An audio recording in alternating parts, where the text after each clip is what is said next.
video of biology of standard 9, and this is the third part you are watching here. And in this video we will learn about the different organelles which are present in the cytoplasm. So first we will discuss about the cytoplasm, that actually what is cytoplasm.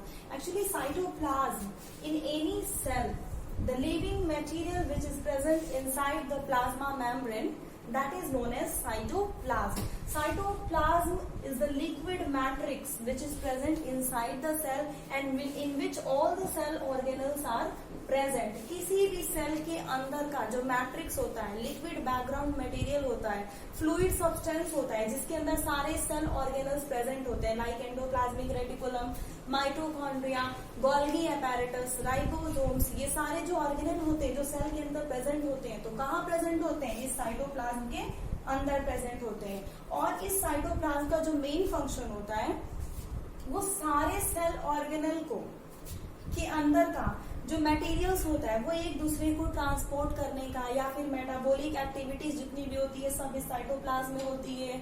और जो osmo regulation होता है वो भी cytoplasm के अंदर होता है. मतलब cytoplasm is the very important part of the cell in which all the cell organelles are present, और सेल ऑर्गेनल के अंदर जितनी भी फंक्शंस होती है वो सारे के सारे साइटोप्लाज्म के अंदर इंक्लूडेड है. तो सबसे पहले हम पहला सेल ऑर्गेनल के बारे में डिस्कशन करेंगे, that is known as endoplasmic reticulum.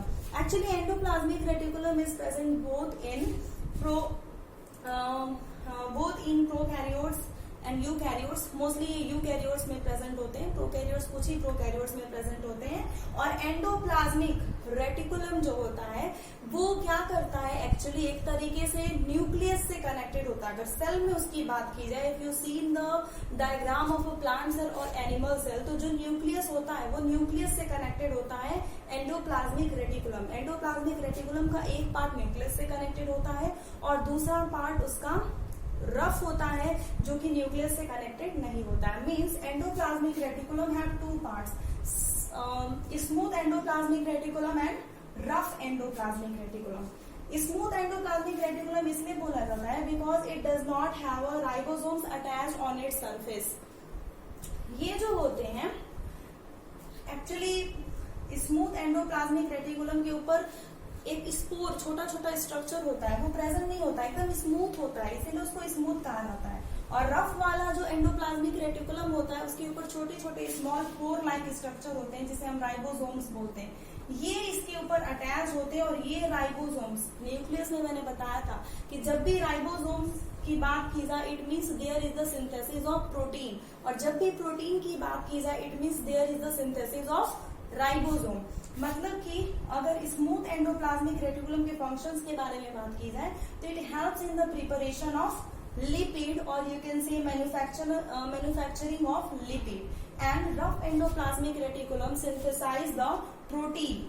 तो rough and smooth endoplasmic reticulum synthesizes lipids and proteins which help in the synthesizing of the plasma membrane. जैसा कि इससे पहले वाले वीडियो में स्टूडेंट्स आपने देखा होगा कि मैंने बताया था कि प्लाज्मा मेम्ब्रेन का जो फ्लूइड मोसेक मॉडल था उसमें मैंने ये आपको क्लियरली बताया था कि वो मॉडल जो जिंगर एंड निकोलसन ने बताया था, उस मॉडल में यही प्रूव किया था कि जो सेल मेम्ब्रेन है वो प्रोटीन एंड लिपिड से बनता है. तो आप कह सकते हैं कि उसका कनेक्शन कुछ इससे भी है कि एंडोप्लाज्मिक रेटिकुलम जो लिपिड्स एंड प्रोटीन्स बनाता है, इसी से सेल मेम्ब्रेन का सिंथेसिस होता है.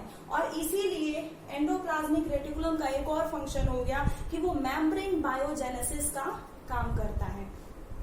मेम्ब्रेन बायोजेनेसिस एक तरीके का टर्म है जिसमें आप ये कह सकते हैं कि endoplasmic reticulum which synthesis the lipids and proteins which help in the formation of the cell membrane, or you can say plasma membrane, and that whole process is known as membrane biogenesis.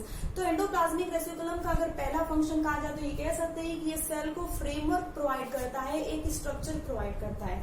इसके साथ साथ ये जो endoplasmic reticulum होता है ये क्या करता है कि लिपिड एंड प्रोटीन का सिंथेसिस करता है, जिसकी वजह से सेल मेम्ब्रेन क्या होते हैं, बनते हैं. And finally the endoplasmic reticulum is clear. Two types of endoplasmic reticulum थे, स्मूथ एंड रफ। जो स्मूथ था वो लिपिड सेक्रेट करता है, जो रफ होता है वो प्रोटीन सेक्रेट होता है। ये सारी बातें क्लियर हो गई। अब ribosomes, second cell organelle ribosomes. Ribosomes में होता है स्मॉल पोर लाइक स्ट्रक्चर होते हैं जो सेल ऑर्गेनल के प्रेजेंट के अंदर होते हैं। सेल ऑर्गेनल होते हैं जो साइटोप्लाज्म के अंदर होते हैं, प्रेजेंट होते हैं। और इसका जो मेन फंक्शन होता है वो होता है प्रोटीन सिंथेसिस। पहले भी मैं बार बार इस चीज को बता चुकी हूँ कि जब भी हम राइबोसोम्स की बात करें, ये राइबोसोम्स प्रोकैरियोट्स यूकैरियोट्स दोनों में पाए जाते हैं। इनका जो बने किस चीज से होते हैं, आरएनए एंड प्रोटीन से। अब डीएनए एंड आरएनए के बारे में हमें बताने की जरूरत नहीं है। Actually DNA is a deoxy ribonucleic acid and RNA is a ribonucleic acid. Okay, तो ये जो राइबोसोम्स होते हैं वो आरएनए एंड प्रोटीन से बने होते हैं। Its main function is the synthesis of protein, और इसकी वजह से इसे protein factory of the cell भी कहा जाता है। तो this ribosome is also known as protein factory of the cell. तो cytoplasm, endoplasmic reticulum and ribosome is clear. Let's move to the mitochondria. अगर माइटोकॉन्ड्रिया के बारे में बात करें तो जितना भी सेल के अंदर रेस्पिरेशन का प्रोसेस होता है जिससे एनर्जी रिलीज होती है, वो सारा काम माइटोकॉन्ड्रिया में होता है। माइटोकॉन्ड्रिया एरोबिक यूकैरियोट्स में प्रेजेंट होते हैं और कुछ प्रोटोजोएंस प्रोकैरियोट्स में पाए जाते हैं। माइटोकॉन्ड्रिया जो होता है वो एक ऐसा सेल ऑर्गेनल है जिसके अंदर पूरा रेस्पिरेशन का प्रोसेस होता है। रेस्पिरेशन का प्रोसेस आपको ऑलरेडी पता है कि ऐसा प्रोसेस जिसमें हमारा बॉडी फूड को ऑक्सीडाइज कर कर एनर्जी रिलीज करता है, तो उस प्रोसेस को हम रेस्पिरेशन कहते हैं। तो माइटोकॉन्ड्रिया के अंदर वो प्रोसेस होता है जिसमें एनर्जी रिलीज होती है एटीपी के फॉर्म में। ATP, you already know the full form of ATP is adenosine triphosphate. Adenosine triphosphate.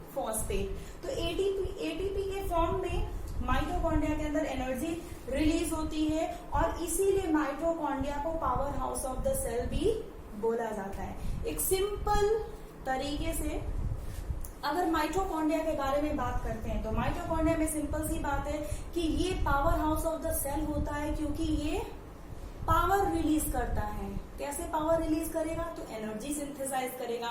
Energy synthesize तब होती है जब रेस्पिरेशन का प्रोसेस होता है। And finally the mitochondria is also completed. Now we will discuss about the Golgi apparatus।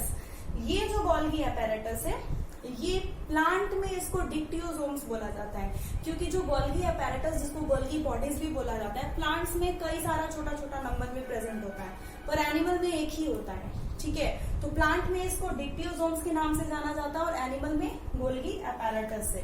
Golgi apparatus को सेक्रीटरी organelle भी बोला जाता है, क्योंकि ये बहुत सारी चीजों को सेक्रीट करता है, मतलब बनाता है। सेक्रेटरी का मतलब ही होता है कि कोई चीज प्रिपेयर करना, बनाना, और इसीलिए गोल्गी apparatus को सेक्रेटरी ऑर्गेनल बोला जाता है, क्योंकि ये क्या करता है, हमारे बॉडी में mucus, sweat, tears, enzymes, hormones, protein, ये जितनी भी चीजें बनती हैं वो सारा का सारा गोल्गी apparatus बनाता है। इसकी वजह से इसको सेक्रेटरी ऑर्गेनल बोला जाता है। इसका मतलब ये है कि जो गोल्गी apparatus है वे किसी भी चीज को स्टोर करने का काम करता है, मॉडिफाई करने का काम करता है और पैकेजिंग का काम करता है। किसी चीज को स्टोर करना, मॉडिफाई करना, बताना कि वो क्या है, और पैक करके रखना, जहां जरूरत होगी फिर वो वहां पे ट्रांसपोर्ट कर देगा। तो ये काम गोल्गी apparatus का होता है। और एक चीज और, गोल्गी apparatus में कॉम्प्लेक्स सुगर्स भी बनाए जाते हैं। And finally Golgi apparatus is also completed. And dear student, this is the third